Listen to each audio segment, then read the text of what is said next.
और एक चीज यार जो बहुत सारे भाई पूछते रहते हैं कि अगर हम टाटा नैनो खरीदते हैं तो हमारा महीने का कितना पेट्रोल लगेगा। अब ये लगा लो जितना ये महीने में तेल पीती है ना, 2 महीने के तेल में 1 नैनो और आ जाएगी, इतना तेल पी जाती है ये।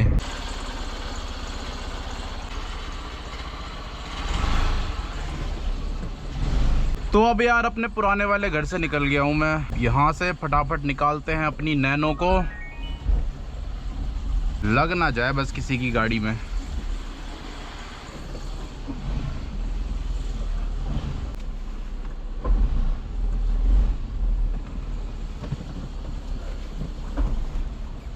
इस वाले खंबे पे एक बार मेरी नैनो रगड़ी थी, पिचक गई थी उधर से। आज तो गली क्लियर हो रखी है और दिनों के मुकाबले। वैसे पता है जो मेरा पुराना वाला घर भी है ना, ये भी थोड़ा मेन रोड के पास ही है। वैसे मेरा तो यहाँ से भी दिमाग खराब हो जाता है, लेकिन ये ना फिर भी मेन रोड के बहुत ज्यादा पास है। लेकिन कई कई लोगों के घर तो बहुत अंदर अंदर तक है यहाँ पे। अब जैसे मेरे यहाँ तो 2 गली पार करो मेन रोड आ जाता है, जो पुराना वाला घर है वहाँ से। और ऊपर से वहाँ गाड़ी खड़ी करने की जगह भी है। लेकिन और लोगों के यहाँ तो मतलब जिन लोगों के घर बहुत अंदर अंदर है वहाँ तो बहुत दिक्कत होती है। अब ये ट्रैक्टर खड़ा हो रखा है बीच रोड पे। चलो निकल ही गया अब तो। और अभी सुबह का टाइम है तो अब भीड़ भी नहीं मिलेगी। दोपहर के टाइम तो ये रोड भी भरा होता है बहुत ज़्यादा, क्योंकि आधे आधे तक तो रेडी लगा लेते हैं लोग। जैसे ही दुकानें खुल जाएंगी इनके आगे रेडियाँ लग जाएंगी दोनों तरफ। फिर बीच में थोड़ी सी जगह बचेगी, उसमें ट्रक भी निकलेगा, टैंकर भी निकलेंगे, गाड़ियाँ भी निकलेगी, ऑटो, बाइक, लोग फिर पैदल चलने वाले, तो बहुत भीड़ हो जाती है। लेकिन सुबह के टाइम फिर भी खाली रहता है। अभी जैसे 7 बज रहे हैं, 7 साढ़े 7, तो रोड खाली है। इस टाइम तो गाड़ी निकालने में ज़्यादा झंझट नहीं होता। बस हाँ, अगर वो गलियों में किसी ने बीच में गाड़ी ना खड़ी करी हो, या फिर कोई शादी वादी ना हो, टेंट वेंट ना लगा हो, या किसी ने घर बनाने का सामान रोड के बीच में ना रखा हो, तब कोई दिक्कत नहीं होती। वैसे दिक्कत हो भी जाती है कभी कभी बहुत ज़्यादा। कभी कभी ऐसा होता है कि गाड़ी लेके जाना होता है लेकिन जगह ही नहीं होती गाड़ी निकालने की, फिर मजबूरी में बाइक ले जानी पड़ती है। और अभी तो फिलहाल मेरे पे बाइक भी नहीं है, बाइक नए वाले घर पे खड़ी है। अगर अभी मैं फंसा तो फिर मेरे को रैपिडो करके जाना पड़ेगा, क्योंकि बाइक है ही नहीं अपनी यहाँ पे। बाकी अभी आने से पहले मैंने नैनो को साफ भी कर दिया था, तो अब चमक रही है। शीशा भी एकदम क्लियर हो चुका है इसका, नहीं तो कल बहुत गंदा हो रहा था शीशा। तो फाइनली यार अब पहुंच चुका हूं मैं अपनी सोसाइटी में, नए वाले घर में। ये रहा गेट। चलो कहीं लगा देते हैं नैनो को, जगह है यहाँ बहुत ज़्यादा। इसके पीछे लगाता हूँ। तो ये देख लो मैंने नैनो साफ कर दी थी आते टाइम। ये देख रहे हो एकदम क्लीन एंड क्लियर हो रखी है। इधर से भी देख लो, हर जगह से ही साफ है। चलो अब चलते हैं अपने घर। यहाँ पे ना अंदर स्कूल भी है, तो इसलिए सुबह के टाइम पे बहुत सारी वैन आती है बच्चों को छोड़ने। और देखो यहाँ खड़ी है अपनी बाइक। अभी इसी को लेके जाऊँगा थोड़ी देर बाद। अभी फ़िलहाल घर में चलते हैं, 1-1.5 घंटे बाद जाऊँगा बाइक लेके। तो अब टाइम यार शाम के 5 बज चुके हैं और 5 बजे दोबारा अपनी नैनो को लेके निकल चुका हूँ टाइम पास करने। अभी वैसे कुछ काम नहीं है मुझे, बस ऐसे ही निकल रखा हूँ। और एक चीज़ यार जो बहुत सारे भाई पूछते रहते हैं कि अगर हम टाटा नैनो खरीदते हैं तो हमारा महीने का कितना पेट्रोल लगेगा, और मेरा कितना पेट्रोल लग जाता है 1 महीने में टाटा नैनो में। तो वैसे यार अगर मैं पेट्रोल की बताऊँ ना, तो पेट्रोल तो बहुत ज़्यादा लगता है इसमें। एक नॉर्मल कार के बराबर पेट्रोल पी जाती है ये। वैसे माइलेज अच्छी है इसकी, हाईवे पे ये आपको आराम से 25 से 28-29 तक का माइलेज दे देती है। लेकिन वो सिर्फ माइलेज हाईवे पे देती है। अब ऐसे सिटी में ये बहुत कम माइलेज देती है। और यहाँ तो चलो फिर भी रोड ठीक है, लेकिन हमारे यहाँ तो रोड और ज़्यादा ख़राब है। तो दिल्ली के अंदर ये मेरे को लगभग 14, 15, 16, 17 ऐसे माइलेज देती है। और अगर एसी चला दूँ ना तो 15 के नीचे ही देती है, 15 या फिर उससे नीचे ही देती है। एसी ऑफ करके 18-19 दे देती है सिटी के अंदर भी, लेकिन ये है कि एसी चला के 15 के आसपास देती है, 15 या उससे नीचे। कभी 13 भी दे देती है, कभी 12 भी दे देती है, कभी 14 भी दे देती है, कभी 15 भी दे देती है। एसी की बात कर रहा हूँ ये मैं। तो कुछ इस तरह माइलेज देती है ये। अगर इसे आप डेली चलाते हो, डेली यूज़ के लिए, तो आपका अच्छा खासा बिल आ जाएगा महीने का पेट्रोल का। अब मैं अपना बताऊँ तो मेरे महीने का ना लगभग 10,000 रुपये का पेट्रोल लगता है। और उसमें भी मैं वो काउंट नहीं कर रहा जो मैं घूमने जाता हूँ संडे को। अगर वो काउंट कर लूँगा तो और ज़्यादा आ जाएगा बिल। 10,000 में आपको वो बता रहा हूँ जिसमें मैं डेली ऐसे नॉर्मल काम करता हूँ घर के आसपास का। मतलब उसमें मेरी कार डेली का लगभग 20 से 30 किलोमीटर चलती है। पूरे दिन में टोटल आना जाना सब मिला के 20-30 किलोमीटर चलती है। तो उसमें ये मेरा महीने का 10,000 रुपये का तेल पी जाती है, पेट्रोल। अब जैसे मैं हर संडे घूमने जाता हूँ, इस संडे भी गया था, उससे पिछले संडे भी गया था कोकिला वन बरसाना, तो वो सब मैं काउंट नहीं कर रहा। अगर वो सब काउंट करूँ तो 15,000 रुपये के आसपास का तेल लगेगा महीने का, क्योंकि महीने में 4 ही तो संडे आते हैं। और एक हफ्ते के अंदर ये 2-2.5 हज़ार रुपये का तेल पी जाती है। कभी कभी 10,000 से कम भी आ जाता है बिल। ऐसा नहीं है कि 10,000 रुपये का ही पेट्रोल पीती है हमेशा, एकदम करेक्ट। कभी 9,000 का भी पी लेती है, कभी 8,000 का भी पी लेती है, लेकिन ये है कि पी लेती है अच्छा खासा। हफ्ते का ये लगा लो 2,000 नहीं तो 2,500 रुपये का पेट्रोल लगता है इसमें। अभी मैंने 1-2 दिन पहले इसकी टंकी फुल कराई थी 1,000 रुपये में। अब देखो दोबारा 3 डंडे बचे हैं। जो तीसरा है वो भी कभी जल रहा है कभी नहीं जल रहा, तो एक तरह से 2 ही डंडे बचे हैं अब इसमें। अब 2 में से 1 कम होगा, फिर मेरे को दोबारा पेट्रोल डलवाना पड़ेगा।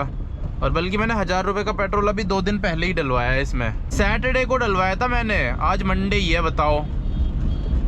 सिर्फ बीच में संडे आया है और उसमें इसमें अब 2 डंडे हो गए। अब तो 1 डंडा बंदी हो गया, अब 3 नहीं जल रहे, अब 2 ही जल रहे हैं। अब 2 में से जैसे ही 1 खत्म होगा फिर इसमें पेट्रोल डलवाना पड़ेगा।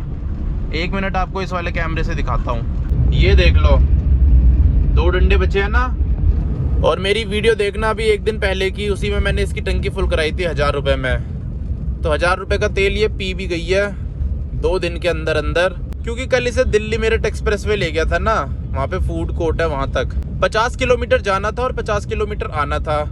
मतलब 100 किलोमीटर चलाया था मैंने इसे कल, तो इसलिए थोड़ा जल्दी ख़त्म हो गया। नहीं तो चल जाता है 4-5 दिन, तो 3-4 दिन तो चलता ही है। तो इसीलिए यार भले ही ये कार बहुत ज़्यादा सस्ती मिल जाए मार्केट में, 30,000, 40,000, 50,000 की मिल जाए, लेकिन तेल ये नॉर्मल गाड़ियों के बराबर ही पीती है। बल्कि आप ऐसे CNG गाड़ी ले लेते हो, वैगनार चल रही है सामने, CNG गाड़ी सस्ती पड़ेगी आपको, लेकिन पेट्रोल गाड़ी तो तेल पिएगी ही पिएगी, भले ही आप कुछ भी कर लो। CNG गाड़ी में ये फ़ायदा रहता है, एक तो माइलेज भी ज़्यादा देती है गाड़ी, ऊपर से CNG आती भी सस्ती है। इस टाइम भी यार रोड काफ़ी खाली रहते हैं 5 बजे के आसपास, लेकिन अभी भर जाएंगे थोड़ी देर में जैसे ही ऑफिस का टाइम शुरू होगा। अब से इस टाइम निकला करूँगा घर से। आज तो यहाँ बहुत सारे पुलिस वाले खड़े हैं, ये देख रहे हो ग्रुप बना के खड़े हो रखे हैं। इस टाइम ना मैं ऐसे फ़ोन से व्लॉगिंग नहीं कर सकता जैसे सुबह कर सकता हूँ, क्योंकि इस टाइम पुलिस रहती है चारों तरफ। पकड़ लिया ना 10,000 रुपये का चालान कटेगा सीधा। इसीलिए अपना कैमरा लगाओ सर पे और ऐसी वीडियो बनाओ। इस टाइम तो सुबह के टाइम कर सकते हो आप फ़ोन से व्लॉगिंग, वैसे करनी नहीं चाहिए, लेकिन सुबह इतने पुलिस वुलिस नहीं रहती। इस टाइम तो बहुत रहती है, बहुत ही ज़्यादा। और यही पेट्रोल में अगर अपनी बाइक से कंपेयर करूँ ना, मेरी बाइक तो 1,000 रुपये के पेट्रोल में पूरे महीने चलती है। हॉर्नेट 125 125 सीसी की है वो, और भागती भी नैनो से तेज है। लेकिन ये है कि उसमें कार वाले मज़े नहीं है। अब उस हिसाब से आप अंदाज़ा लगा सकते हो ना कि मैं नैनो को डेली चला रहा हूँ, उसको नहीं चला रहा, तो किस में मेरे को ज़्यादा मज़ा आता होगा। भले ही वो तेज़ भागती हो, देखने में स्पोर्टी लगती हो, और नई बाइक है, अभी 3-4 महीने पहले ही ख़रीदी है मैंने, लेकिन तब भी मैं उसे नहीं चलाता। ज़्यादा चलाता हूँ लेकिन इतनी ज़्यादा नहीं चलाता, ऐसे घर के आसपास चला लेता हूँ। जितने की वो बाइक है ना, इतने में 3 नैनो आ जाएगी ऐसी जैसी मैं चला रहा हूँ। वो बाइक महंगी है लेकिन वो पेट्रोल कम पीती है, ये गाड़ी सस्ती है लेकिन पेट्रोल बहुत ज़्यादा पीती है। अब ये लगा लो जितना ये महीने में तेल पीती है ना, 2 महीने के तेल में 1 नैनो और आ जाएगी, इतना तेल पी जाती है ये। मतलब जैसे मैं घूमने जाता रहता हूँ संडे तो मेरा 15,000 रुपये के आसपास लग जाता होगा महीने का, और 2 महीने के 30,000 रुपये हो रहे हैं। बाकी टोल भी ऐड कर दोगे तो 35 ही हो जाएंगे। तो इतने में तो आ जाती है नैनो, 30 में भी आ जाती है, 35 में भी आ जाती है, और 30 से कम में भी आ जाती है। कहीं लोग तो 25 में भी खरीद लेते हैं नैनो। और यार मेरी नैनो से आवाज़ आ रही है ना ऐसे कर की, इसके स्टीयरिंग रैक में दिक्कत है। तो एक भाई ने कहा स्टीयरिंग रैक चेंज करा लो। फिर मैंने चेक किया ना, तो स्टीयरिंग रैक इतना ज़्यादा महंगा नहीं है, 3,300 रुपये का है। अगर मैं इसे रिपेयर भी कराता हूँ तो 2,000 रुपये के आसपास मेरा खर्चा आएगा, और उसमें भी रिपेयर वाली चीज़ रिपेयर ही होती है, वो नई जैसी नहीं बन पाती। लेकिन वहीं अगर मैं रैक ख़रीद के लगवा लेता हूँ तो एक बार में ही सारा झंझट खत्म हो जाएगा 3,300 रुपये में। मतलब 1,300 रुपये एक्स्ट्रा लगेंगे, बाकी लेबर चार्ज भी तो लगेगा लगाने का। तो उसको अगर हम मिला दें तो 4,000 के आसपास लगेगा। बताना क्या करना चाहिए मेरे को, स्टीयरिंग रैक रिपेयर कराना चाहिए या फिर रिप्लेस कराना चाहिए, क्योंकि मिल रहा है वो 3,300 रुपये का, ऐसा नहीं है कि मिल नहीं रहा। तो अब यार नैनो को लेके ना मैं पार्क में आ चुका हूँ, यहाँ पे वॉक करने चलते हैं। ये पार्क की पार्किंग है। तो देखो यार नैनो अपनी कितनी ज़्यादा बढ़िया लग रही है। बहुत ही कम नैनो ऐसी दिखती है जो इतनी ज़्यादा साफ़ सुथरी, इतनी ज़्यादा चमकती है। शाइन देख रहे हो इसकी, बल्कि मैं कोई पॉलिश वॉलिश भी नहीं करता इसमें, तब भी मस्त शाइन मारती है आज भी, 13 साल पुरानी होने के बाद भी। पता नहीं मेरे को अपनी नैनो ज़्यादा बढ़िया क्यों लगती है और नैनो से। कुछ बात तो है मेरी नैनो में, बताना आपको सारी सेम लगती है या मेरी नैनो अलग लगती है।